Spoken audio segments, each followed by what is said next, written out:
यक्षिणी जंगल की वह स्त्री। रात के 11:30 बज रहे थे। मैं, अरुण, अपनी बाइक से देवरी जंगल के रास्ते होकर गांव लौट रहा था। हवा में ठंड थी और सन्नाटा ऐसा कि अपने दिल की धड़कनें भी सुनाई दे रही थी।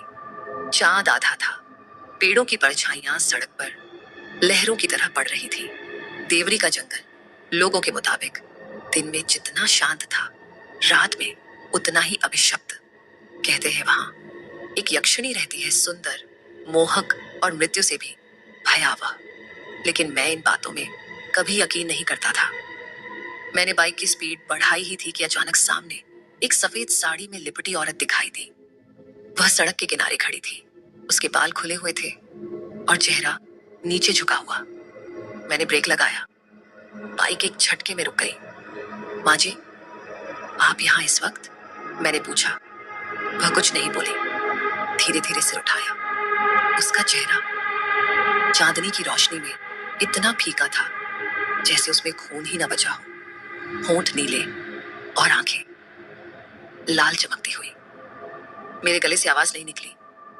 अचानक उसने मुस्कुराकर कहा, रास्ता भटक गए हो क्या अरुण? मैं सिहर गया।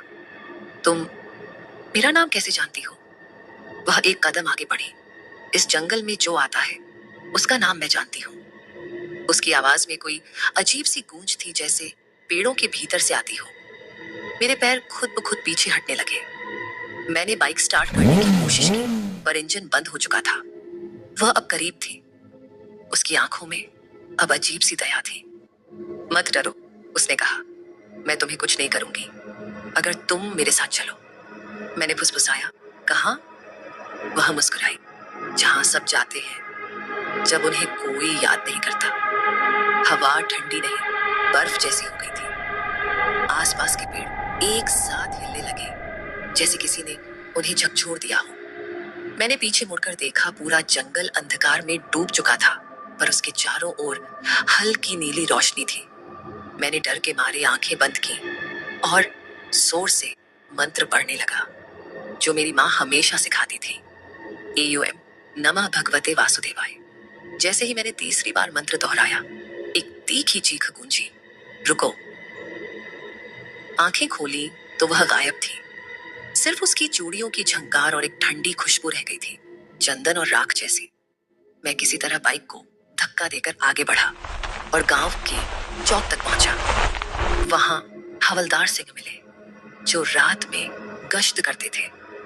मैंने उन्हें सब बताया।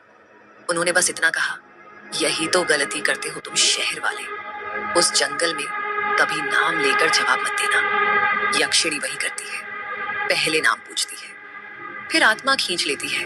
मैंने कांपते हुए पूछा, पर वह मेरा नाम तो पहले से जानती थी।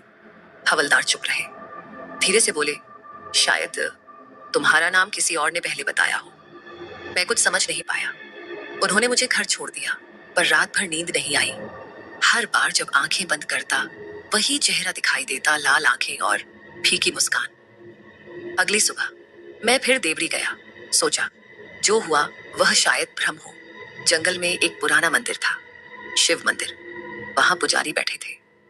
मैंने उनसे पूछा, बाबा, यहाँ यक्षिणी की कोई कथा है क्या? उन्होंने सिर उठाया। तुम्हारी आंखों में डर है, तुमने उसे देखा है। मैंने कुछ नहीं कहा, बस सिर झुका लिया। बाबा बोले, वह यक्षिणी नहीं, प्रेतिनी है। उसका नाम था विमला।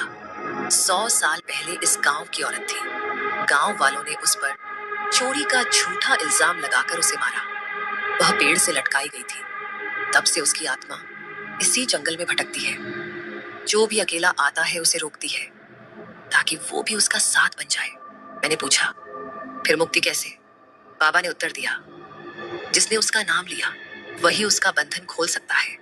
मेरे रोंगटे खड़े हो गए, क्योंकि रात में उसने मुझसे पहला सवाल पूछा था, तुम्हारा नाम क्या है? और मैंने जवाब दे दिया था, अरुण। अब मैं ही उसका अगला शिकार था। रात फिर आई। मैं मंदिर गया। बाबा ने एक दीपक और तांबे का ताबीज दिया। कहा, अगर वो आए तो डरना नहीं, बस यही दीपक उसके सामने जलाकर कहना, विमला, तुझे मोक्ष मिले। मैंने वही किया। जंगल में कदम रखा। हवा स्थिर थी, पेड़ एकदम शांत, और थोड़ी दूर जाते ही वही खुशबू, चंदन और राख। वह फिर दिखी। इस बार उसका चेहरा और भी कोमल था। आ गए, अरुण, हाँ, मैंने कहा, तुम्हें मुक्ति देने। उसने धीरे से मुस्कुराया। कोई मुझे मुक्त नहीं कर सकता। मैंने दीपक जलाया। लौ कांपने लगी। विमला, तुझे मोक्ष मिले, मैंने कहा। अचानक हवा तूफान बन गई। उसकी चीख, पेड़ों का टूटना, और फिर नीली आग में वह लपटों जैसी उठी और मिट्टी में समा गई। मंदिर की घंटियां अपने आप बज उठी। सन्नाटा फिर लौट आया। सुबह जब मैं गांव पहुंचा, बाबा वहीं खड़े थे। उन्होंने कहा, अब वह चली गई, लेकिन याद रखना, जंगल की आत्माएं पूरी तरह नहीं मिटती, बस सो जाती है। मैंने सिर झुका लिया। जंगल की ओर देखा। हवा फिर चलने लगी थी और एक क्षण को लगा पेड़ों के बीच विमला की परछाई मुस्कुरा रही थी।